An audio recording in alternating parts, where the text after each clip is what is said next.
Technologic. Vous connaissez cette pub? Ça vous dit quelque chose? Ça vous dit quoi? Oui, c'est ça, exactement. Apple, iPod, la saga des silhouettes. Cette pub, si vous l'avez vue au cinéma en 2003, c'est parce que j'ai désobéi à Steve Jobs. Et ça ne s'improvise pas, c'est un cheminement.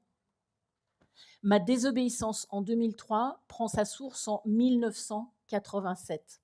Je n'ai jamais été attendue.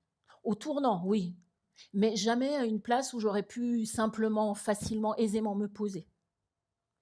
J'arrive toujours comme un cheveu sur la soupe, dans le mauvais timing, avec enthousiasme, mais rarement exactement au bon moment. Dans ma fratrie, je suis numéro 5, 17 ans après l'aîné, 7 ans après le plus jeune. Pour mes parents, beaucoup a déjà été vu, fait, expérimenté. Ils sont aimants, c'est pas le problème. La feuille de route est implicite et claire. Grandir sans encombre, devenir autonome sans traîner. Et j'obéis. Bac à 16 ans, bac à 16 ans, départ à l'étranger à 17, montée à la capitale à 19. À 23 ans, je suis experte en langue, littérature et civilisation scandinave. Ça arrive. Je vais être interprète, traductrice, prof de français, langue étrangère. Je n'ai absolument aucune idée de la réalité du terrain. Mais aucune. À force d'obstination entre Paris et Copenhague, je vais quand même y arriver. Un petit peu. À 24 ans, premier déclic, je travaille à l'ambassade royale de Danemark. Je collabore à l'année France-Danemark. Je découvre les métiers de la communication et du marketing. Et là, je me projette. Je vais entrer en agence. J'ai pas fait d'école de commerce. J'ai jamais travaillé dans une entreprise privée. J'ai même pas autant de réseau que les doigts de 7 mains dans ce milieu. Bon, vous l'avez deviné, toutes les portes vont se fermer. Je vais même en prendre quelques-unes dans la tronche. Savez-vous que le lion, lorsqu'il sort chasser, échoue 7 à 10 fois avant de capturer sa proie? 85% de sa vie est un échec. Ouais, c'est un peu la loose quand même. Et pourtant, qu'est-ce qui fait de lui un roi, un véritable champion? Oui, vous allez venir à côté de moi, vous. C'est la persévérance, sa persévérance. La persévérance, madame, est la clé de toutes les réussites. Avril 99, j'arrive chez Apple au moment où Steve Jobs remet d'équerre le marketing de l'entreprise. Ça rigole pas.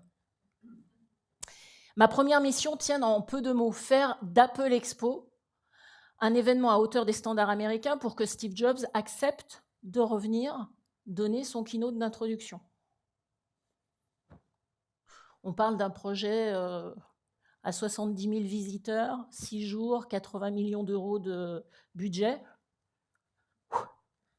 Tu la sens la pression? Allez, moi aussi. Ça fait aucun doute. Naviguer, c'est accepter les contraintes que l'on a choisies. C'est un privilège. Mais accepter les contraintes, allez-y, quoi. Les aspérités, le terrain de jeu, les complexités. 2001, lancement de l'iPod. Vous vous en souvenez, hein? Et moi aussi. Le lecteur de musique numérique, une révolution.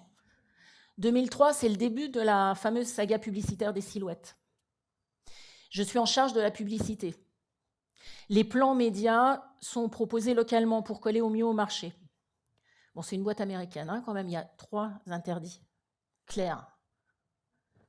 Pas de cinéma, pas de radio, pas de jeux concours.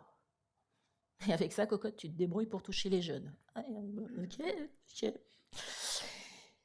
Bon, moi, j'ai un problème, j'ai un sérieux problème. Ça va me prendre 3 trimestres, 9 mois, pour contourner les interdits, mettre en place des alliances dans les coulisses, bâtir des plans médias fantômes, enfin bref, pour désobéir à Steve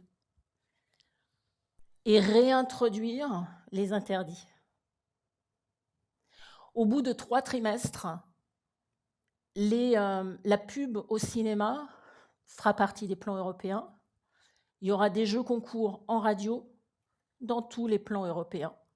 Et tout le monde considérera que, ouais, moi, c'est normal, quoi. Non, mais en fait, c'est... Comment tu disais, Aude? C'est pas con. Ouais, c'est pas con.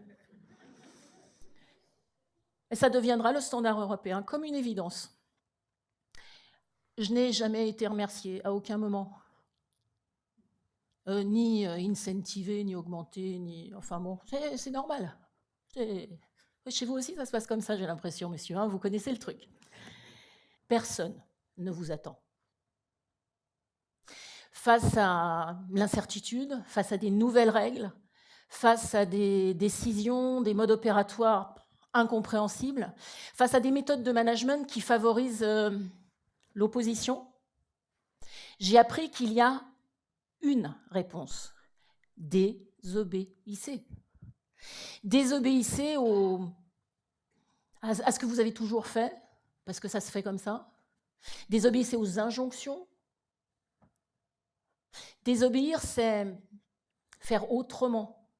Faire comme vous n'avez jamais fait jusqu'alors, justement parce que vous avez besoin d'aller chercher des résultats que vous n'avez jamais eus jusqu'à présent. Désobéir, c'est oser faire autrement. C'est ouvrir un nouveau champ des possibles. C'est peut-être renaître de ses cendres, c'est innover de façon certaine. Tout créateur sort de la norme. Toute innovation est anormale, nous dit Boris Cyrulnik. Alors vous tous, vous toutes, vous attendez quoi pour désobéir ?